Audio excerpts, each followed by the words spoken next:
हम साल में 3 बार महावीर भगवान की जन्म जयंती, उनका मोक्ष, उनके दिव्य ध्वनि को सेलिब्रेशन करते हैं। उनका जीवन परिचय चलो एक छोटी सी कविता में सुनते हैं। तो सभी तैयार हो बच्चों? तो चलिए। 24वें तीर्थंकर हैं जो, वो मेरे महावीर हैं। कुंडलपुर में जन्मे हैं जो, वो मेरे महावीर हैं। सिद्धार्थ है पिता जिनके, वो मेरे महावीर हैं। त्रिशला देवी माता जिनकी, वो मेरे महावीर हैं।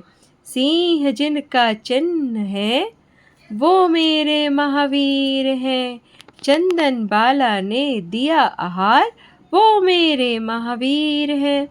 विपुलाचल में खिरा उपदेश, वो मेरे महावीर हैं। गौतम प्रभु है गणधर जिनके, वो मेरे महावीर हैं। पावापुर से मोक्ष गए जो, वो मेरे महावीर हैं। जिनके हैं भाई 5 नाम, वो मेरे भाई महावीर हैं।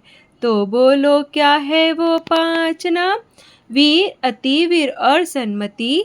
वीर, अतिवीर और सन्मति।